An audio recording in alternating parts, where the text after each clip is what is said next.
Well, welcome. It's really good to have you guys here and hear a little bit about each one of you and your kind of desire and purpose for being here. One of the, I said I mentioned there's this water metaphor, right? Stagnant waters. We know what happens in stagnant waters. Mosquitoes, number one, which is not what I thought I'd encounter when I moved to the desert. But after a good monsoon and some stagnant waters, you get mosquitoes, you get disease, right? So this stagnant waters into streams, and many of you probably have read Streams in the Desert, which is one of the just the best devotionals. And I highly recommend, if I think they have 3 different versions now. It's become so popular, but definitely read through that when I was in a dark place, in a stuck place, and it comes out of Isaiah 43:19. Behold, I am doing a new thing. Now it springs forth. Do you not perceive it? I will make a way in the wilderness and streams in the desert. And I speak that over all the things that we brought today, that we're feeling that. We need to see those new things. We need to see streams in the desert. And then when I was talking with my husband about this kind of idea that I was getting and flow and just the water picture, we moved here from Santa Barbara 5 years ago. He's a surfer, and he goes, "Oh, have you ever heard about river surfing?" And I was like, "No, I have not heard this."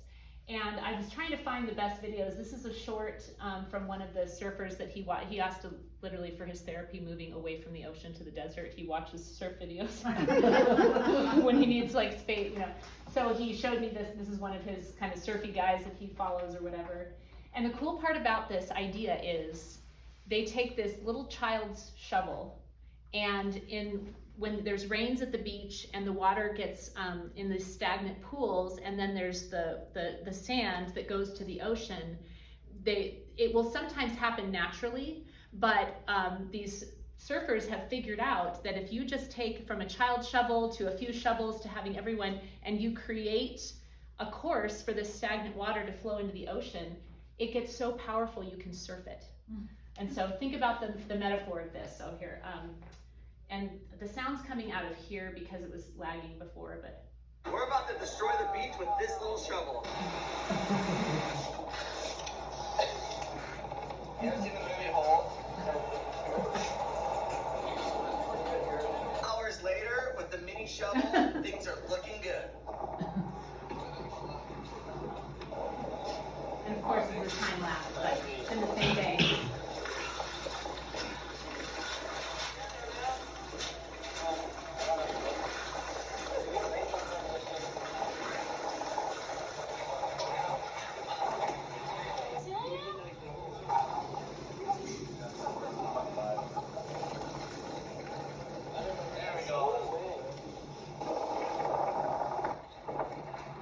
This little tiny wave is going to destroy this beach in 10 minutes.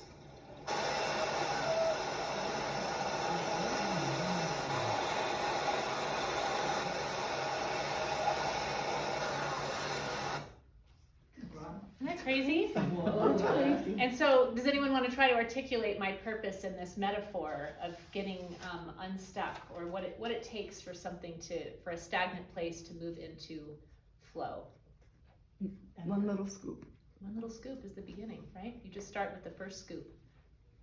What were you I was just saying, team effort. Team effort, right? Look at all the people that came around to make it happen, and how many people get to enjoy the product of it. Yeah. And it took work. It took work. It still takes work. Shoot. Why, Lord? Why? Well, and even when it started flowing, they ended up having to jump back in and scoop more out. Okay. So it's not a one and done deal. Believing in what you're doing. Never get tired of doing what's right. In the end, you win. Yeah. That's my version. I love it. Yeah. Well, especially at the beginning. If no one's ever seen that before, is anyone going to believe it's going to turn into that? No way. Yeah. Any good thoughts on that? But it takes time. Like Takes it's time. not just a It's not a YouTube I short. thought it was gonna be like a No, it takes time, and that is obviously a clip, right? Very much shortened the work but still the true result. And it's in one day. It's just one day that happened, but it does take time. Yeah. Any other thoughts? Come Holy Spirit. Come Holy Spirit.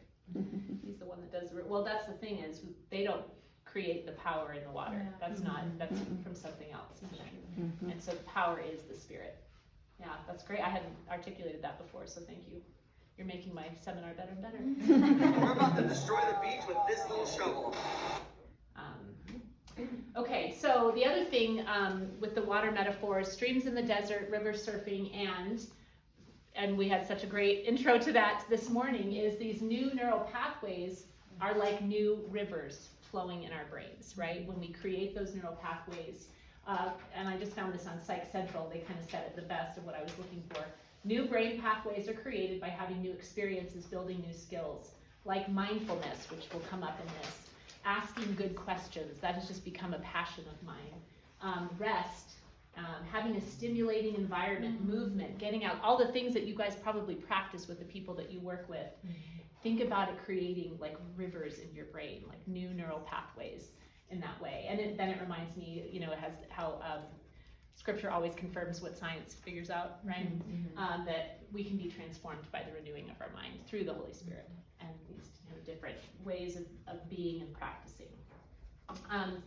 So a little bit about my background that connects to kind of some of what you're saying is I work with Trades of Hope, and we empower women around the world out of poverty and human trafficking and traumatic situations by giving them jobs, job creation.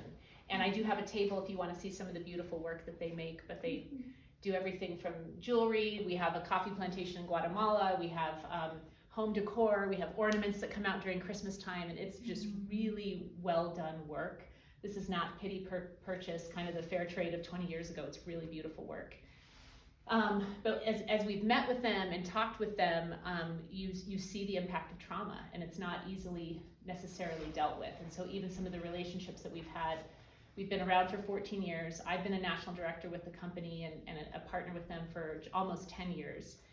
And you still see kind of the work that it takes, or I think it was you, that's Kara, that said, it still took more work. You still had to jump back in and do it. And we've seen that with a lot of our artisan partners. It's not like, ooh, once they have a job, everything's healed, right? So we're finding the processes that work best for them. And many of our artisans are people that have come out of brothels or survivors of human trafficking. And the work that it takes, we've started partnering with other organizations.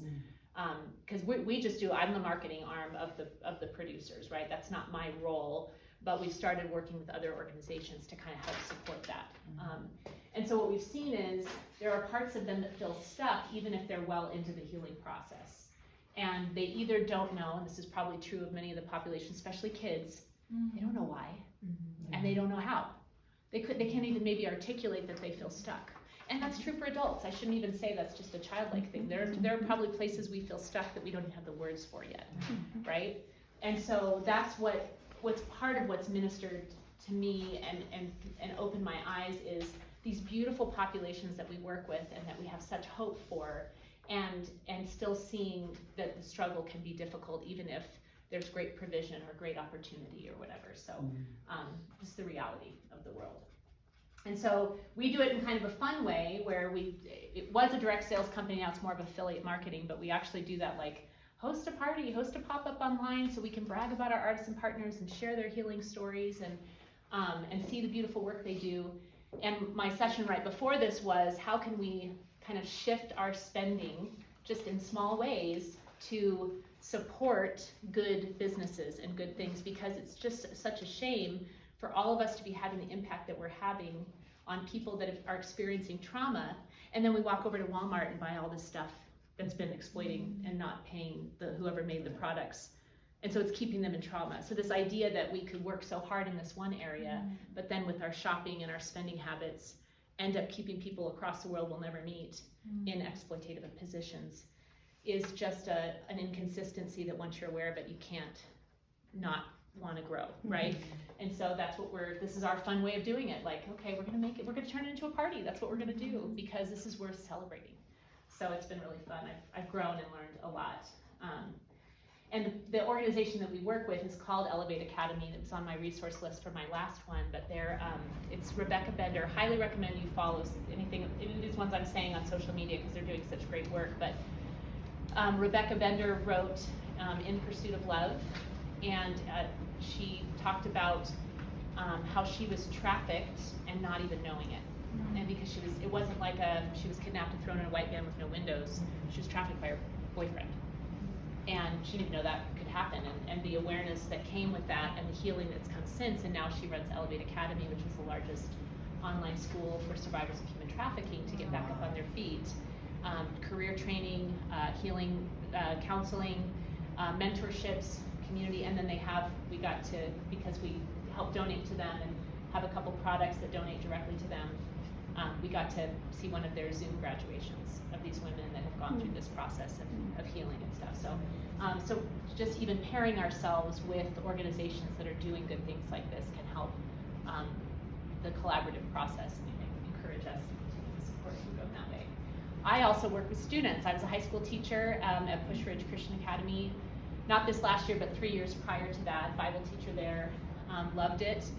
But what I saw was so many students were anxious about life transitions coming up, especially in high school. That move to college is intense, and honestly caught me by surprise because I had a real glow up from high school to college. College was awesome for me. Like, that's where I kind of thrived. And so to talk with my senior students, and I stopped asking the question, what are you doing for college? Because not everyone's going to college, and less so. So I started saying, so what's happening after graduation? What are you thinking? Not one kid, even the ones that were successful, great students, not one kid was like, oh, and told me they were excited. They're so anxious. They've got lies they're believing that I don't know who they're hearing them from, because I also work with parents that are like, we never told them that. We don't want them to feel the pressure. And I know high school teachers aren't wanting them to feel the pressure, so there's some pressure coming from them. And I remember one of them that I met with, because I do coaching with them through the Indigo Pathway Career Assessment, which is a really awesome resource. And it just is establishing of asking good questions. And I remember one student, I was actually friends with her mom, and her mom was in tears, and she goes, I know you do that thing where you meet with students. When you meet with her, she took the assessment, and she says none of it reflects her what she wants to do. And I was like, oh, that's the first time I've kind of heard that response. And so I talked with her and say, so tell me, because I always use, the first question I say is, okay, grade, you get to be the grader now. Grade this assessment. Give it an A, a B, C, D. If it's an F, tell me. How well did it kind of peg who you are, because it does the DISC test, so your strengths and your motivators, which is often you don't find those on a lot of assessments, and it's really telling. And then like career suggestions or study suggestions for college, how well did it get you? And she goes, oh, well, like the personality, strengths, and all that stuff, totally nailed me, A+. But the career and the study, like C-, and I think I'm just being nice, you know?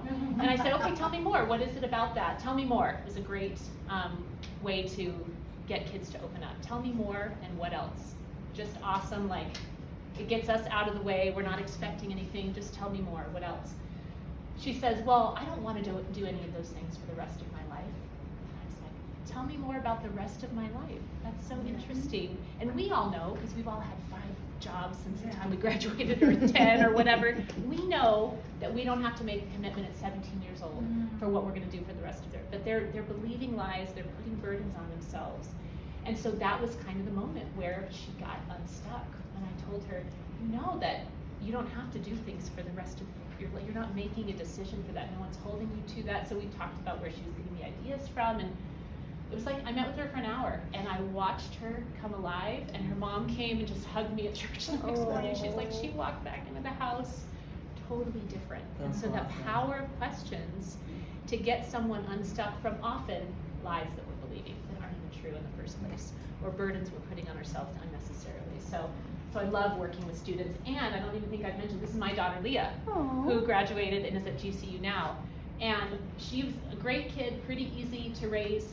I tell you, senior year and freshman year in college was the worst part of relationship for us because of the pressures, because of the disappointments, because of the denial. And we've since worked through it, and she's grown a lot. It's been neat to see. And now I have a senior son who's a senior at Push Ridge. Totally different kid. We're going about it a totally different way. Love him so much. I actually on Wednesday, he has an off period for first period, and he's been going to the chiropractor because he's hurt himself. I don't think it's from playing football, just from everything probably. So I've been taking him to the chiropractor. He can drive himself, but I'm like, hey, my meeting got canceled. Why don't we go to the chiropractor, and I'll take you out to breakfast. And I knew it was going to be Taco Bell breakfast, which I can't. Anyway, you just have to let go of some things when you're mom, right? So anyway, I will take you to Taco Bell breakfast if you promise to have a conversation with me where you think about my questions and you answer them to the best of your ability. I'm not expecting certain answers, but sometimes he just doesn't want to talk about it. So I literally wooed him with Taco Bell. And it worked. We had the best conversation. It was so sweet. And I think it kind of opened him up. And I made sure to take the pressure off, you know. And so anyway, so I'm also a mom, and then I have a sophomore daughter and a 6th grade daughter. So I'm in the thick of it too with you moms. I homeschooled. Someone said they homeschooled. I homeschooled through the elementary ages. So I'm in the thick of it with making this personal for my family as well, right? And so it's funny when I can get paid to meet with, like my son knows I'm meeting with some of his friends. His parents are paying me to meet with his friends, and I'm like, you get me for free, and you won't even answer. So I'm there. So we're just one day at a time. We're just trying to figure it out, right? So I've also been doing unstuck retreats, I call them, and so I'm basically shortening what I usually do for 3 to 4 hours into kind of this more informational session where we don't actually get to dive into it. But I love to do these retreats where it's a group coaching experience with solitude time scheduled into it. Because even though we're all awesome people, how often do we schedule our own solitude time for ourselves? You talked about self-care, Trish, right? Yeah. So sometimes we actually need to pay somebody to run a retreat in a place that's not our own home, because it's hard to have solitude in your home and you gotta do the dishes, fill in the blank, whatever.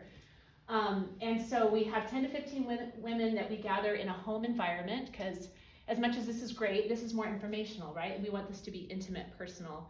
And we have food and fellowship. I do a short teaching. I provide the materials, which are the questions that you guys have in front of you. And then we basically take an hour and a half where we separate into different parts of the house, and we go through the 8 questions, and you start to kind of feel that hope and clarity, and then we come back together to kind of debrief it. And I've done this 3 times now. I have another one scheduled for October 26th. And I really encourage people, if you have a group of friends that you'd like me to do this with, it's just one of my greatest joys. I was joking that I'm putting this on YouTube because you're supposed to market yourself. And that's like the least favorite part of what I do. I just want to get with people. And I just want to, learn from them and just have that kind of synergistic, collaborative effort. And so anyway, that's part of what's developed into these 8 questions, is doing it for kind of small groups in this setting. So, and that's actually my Bible study table, so it's not technically the group. I just always forget to take group pictures of the retreat. So those are my friends in Bible study, OVC. And then I coach specifically women in transitional seasons, moms, midlife, and more. I found that women often need an advocate outside of friends, family, work, etc., to listen well and ask good questions. And the beauty about coaching is that, like, all expectations are off. You don't owe me anything with your answer. I'm not invested, right? Your answer isn't going to affect me if you go and put that into practice at home, right? And that's the beauty of that, kind of having that. And then it's different than counseling. Oftentimes counselors will refer patients to coaches when they have received kind of that healing. Like they're healing, they're on a good trajectory. They just need to move forward now. Counseling deals with a lot of past trauma. Coaching is kind of that forward movement. And so it's neat to see us partner together with people that are doing other things like that. So it's funny, actually, a friend of mine, when I stopped teaching at Push, she goes, have you ever thought about biblical counseling? I think you would be really great at it. And I'm like, I have, but I think between my work with Trades of Hope and the stories that I've heard, I'm a highly sensitive person. I'm like, I honestly don't think I can one-to-one walk through trauma with people. I just don't think I can handle it. I burn out from teaching high schoolers for 3 years. I mean, just, so I just knew that wasn't a good path. And then with friends that were doing coaching, I'm like, I think that's it. That's where I feel the call is. I want to walk step by step with people to move them into clarity and hope and kind of watch the light bulbs come on and watch those unstuck places fall away. So anyway, that's just one of my greatest joys.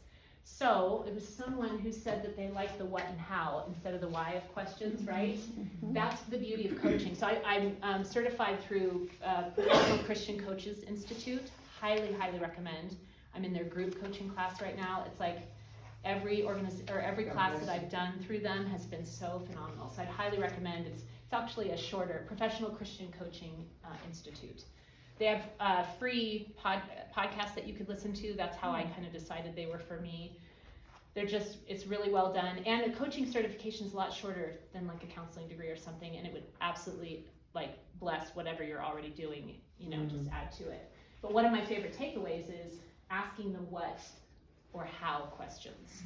And I thought I was a pretty good question asker. I used to teach public speaking. I have a master's degree in communication.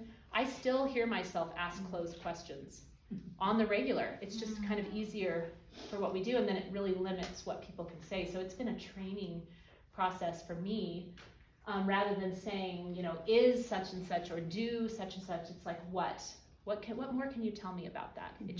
It's wide open, and the why tends to get people feeling defensive. Oh, I gotta justify what I'm doing. You know what I'm saying? And so the what and the how is really beautiful, and that's what I kind of created these things around that. And this is the Professional Christian Coaching Institute website. I also, when I was putting this together, it might be because I'm just a wordy person, but I found that question clusters were a better way to go about it. If you see those questions on there, it's not just question number one and one question. And I was going over it with my mentor, and she was saying that a certain way that one of the questions was worded really spoke to her, and another way didn't, and it was just the opposite for me. There's something about this language that I could answer that no problem, but this one I wasn't sure about. So I thought this allows people to have more options for awareness and learning. And this last retreat that I was at, I had a couple of like tick the box, check all the boxes thing, and I told people, you don't have to answer every question.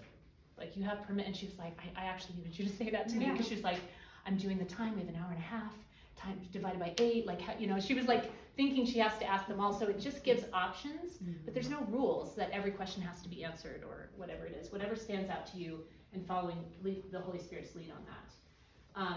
Yeah, so you could do all or the one you're most comfortable with. So a couple of you mentioned identity. I heard you guys saying that that's really what you're working with, especially when you're thinking about children. Identity is so big.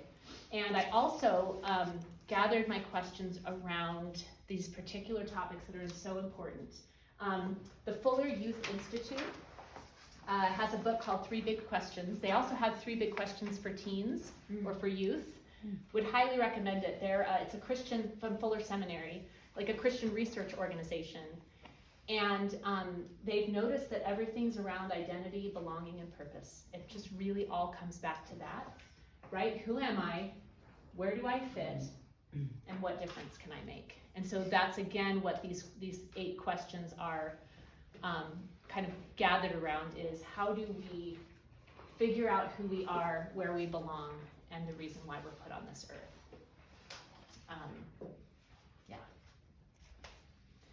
And then I had originally done this training with the Trades of Hope field last year. It was 7 questions, because 7's God's number and all that stuff or whatever. But then, as Mary talked about, when I started looking into the significance of numbers, 8 in the Bible, that spiritual numerology means new beginnings, grace, new creation.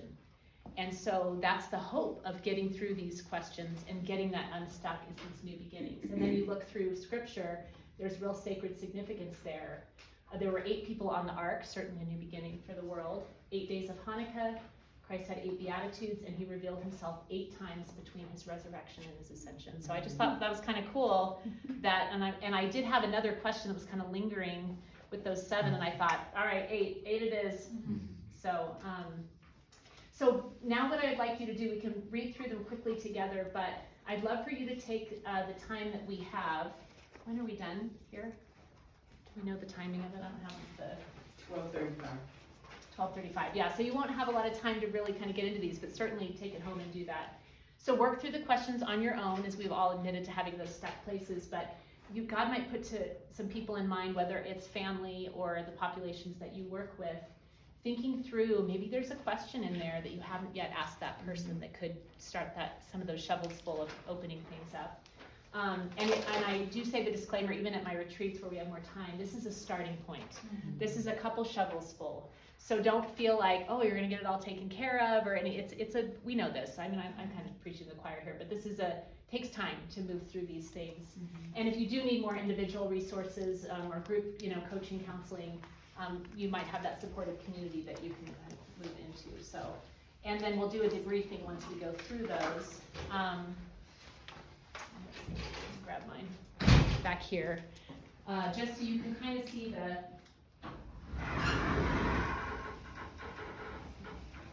the themes that I went through. So question number 1, remembering what's significant. So what's important right now in this moment? And you might catch somebody in a really vulnerable moment. What really matters? What makes this important? That's another great coaching question when someone gives an answer to something. What makes this important? Or I see your face light up. What makes this important? It's a great question to ask someone. And also to be able to describe what's important to you is so honoring of a person, right? Especially if they're in a hard place. Or what is true in this situation? Sometimes we need to get back to truth because we might kind of have run away with some of those lies that we believe. Question number 2, getting to the root. What is concerning you? What is the resistance in this place? What is causing you to feel stuck right now? And being able to name it is often very important, being able to kind of label it or communicate it. Question number 3, releasing the unhelpful. What do you need to let go of? What is not sustainable over time? And sometimes we don't think through, if I keep making these same decisions over and over again, in 10 years, what's that gonna look like? We can get so caught up in the moment, right? So what's not sustainable? What must you put off and put on? That's from that Ephesians 4 passage. Because anytime you kind of shed something, you want to replace it with something good, right, or better. Question number 4, celebrating the good. What are you good at? Who doesn't want to be asked that? And some people might have a hard time answering it, which means they need to be asked, right? And I think even, that's something I've grown in.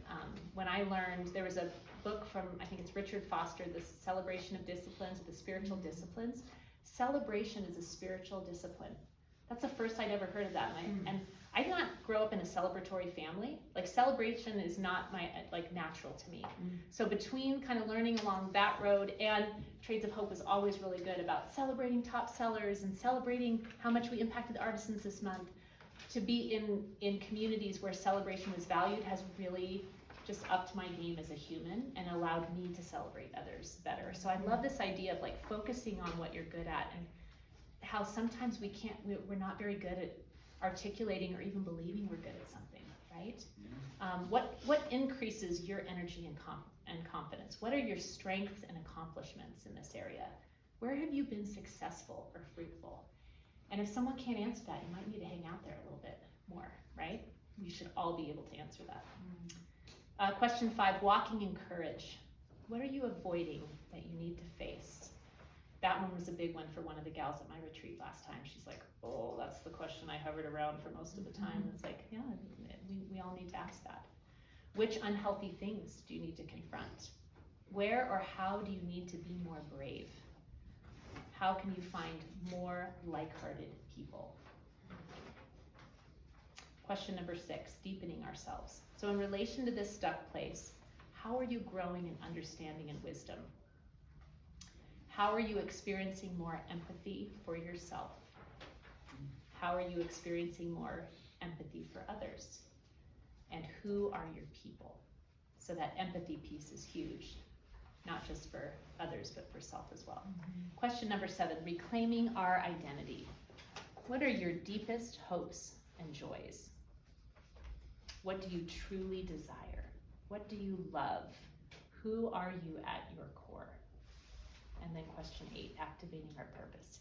How does this process change or enhance your purpose? Now what? I used to say with my high school students, so what? We just taught and had conversation for 80 minutes. So what? And I made them think about it. Why does this matter? Why does this matter? How is God leading you to act? What were you made for? What difference do you want to make in the world? And what difference do you want to make for eternity? So I'd love for you guys to go through this with the little bit of time that we have left. Maybe circle one to hone in on. I'd love to hear a little bit of debrief on what maybe is a takeaway for you in this moment, or at least from some of you. But just take a little bit of time, and then I'll let us know when we're about 10 minutes out. And then I'll draw our giveaway if I can come around and collect these from you if you filled those out.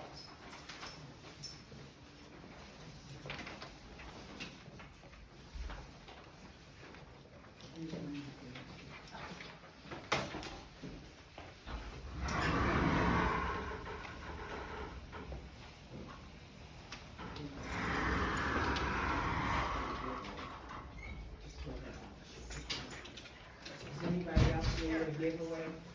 Thank you.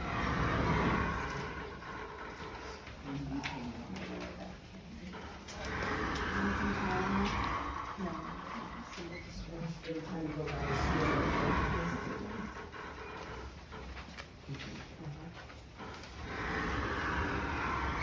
So you have about like 15, 20 minutes to kind of work through some of those, maybe even take notes if there's people that come to mind that you work with or further questions. You know, that word is ridiculous.